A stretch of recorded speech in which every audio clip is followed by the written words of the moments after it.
አሁን ዴቭ መጥቶ ትላንትና ያወራውን ነገር ሁላችሁ ሰምታችኋል ብዬ በእርግጥ አምነዋለሁ። ዴቭ መጀመሪያ አብርሃም እንደ ፍላጎቴ ይሆናለው በቃኝ፣ ማናችሁም አታስፈልጉኝም ብሎ ከነርሱ ላይ በቃ አንተ ጤናህን ነው እኛ የምንፈልገው፣ ከዚህ በኋላ አንተ ነገር ለአንተ በወደድከውና አንተ በፈቀድከው ነገር አንገባም ብሎ ሄዱ ቡዜ ዴቭ። ከዛ በኋላ አብርሃም ሁላችሁም አታስፈልጉኝም አለ። ማንን? ሄርሜላንም ሩታንም።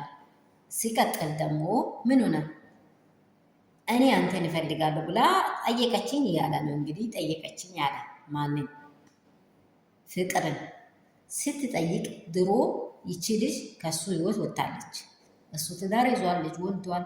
ለምን እንደፈለገችው መጠርጠር አቅቶት አይደለም። አሁን ሄርሜላን እፈልጋታለሁ የሚላትን ሄርሜላ ትዛን ሰዓት እኔ እነርሱ ልብ አልወጣውም፣ ግን እነርሱ ያደረጉኝ ሴራ ስላለኝ ስለዚህ እንደዚህ እሷን ስለሚፈልጋት እኔ እጮኛ ያለችኝ ጊዜ ሰላም እፈልጋለሁ፣ ለዛ ነው ራሴን ገለልተኛ ያደረኩት ብላ አብርሃም ማውራት ነበረብኝ መጀመሪያ ማለት ነው።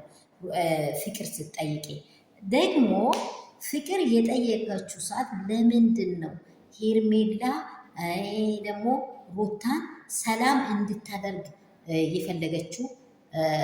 ቡዜ ለምን ፈለገችው? ይህን ነገር እያዘር ለምን ፈለገችው? ድሮ እኮ ሩታና ሄርሜላ ሰማይና ምድር ናቸው አይደለ እንዴ? ለምን ማንኛውም ሰው ባሌ መሀል ላይ ከገባ ሊወደው አልችልም። ባሌ ማለት ህይወቴ ነው። ባሌ ማለት ለእኔ ሪስቴ ነው። በቃ ለእኔ እግዚአብሔር የሰጠኝ ባለ ነው። እኔ ህይወት ላይ መጣ እንደዚህ ከመሰቃቀለች በኋላ እሷን ማንኛውም ሰዓት ይቅርታው አንድ ነገር ሆኖ ካለ አብሬ እንዲሆናለሁ አብሬ እንዲሆናለሁ ፌሎሺፕ ፈጥራለሁ ማለት አልችልም። ለምን ባሌን ድጋሚ በህይወቴ ለመታ ስለምታመሰቃቅለው ማለት ነው። ሰላም ሰላም የኔ ውዶች እንደምን አደራችሁ? ሁሉ ሰላም ሁሉ መልካም ነው። እኔ ጋር ሁሉ ሰላም ነው። አረብ ቪዲዮ ላይክ አድርጉ። አረብ ጌታ ምንድን ምን ሆናችሁ ነው?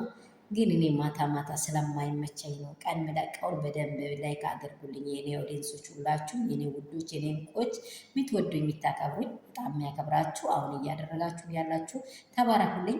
ላይክ አድርጉ፣ ሼር አድርጉ፣ ሰብስክራይብ አድርጉ። ይሄ ደግሞ ያላችሁን ሀሳብ በኮሜንት አስቀምጡ። ሩታን ወግለን ከተናገረን ሩታ ህይወት ላይ እየመጡ ያሉ እየረበሹ ያሉ እነዚህን ሰዎች ምን እናርጋቸው? የምር ምን እናርጋቸው? ጌታ እንምላቸው።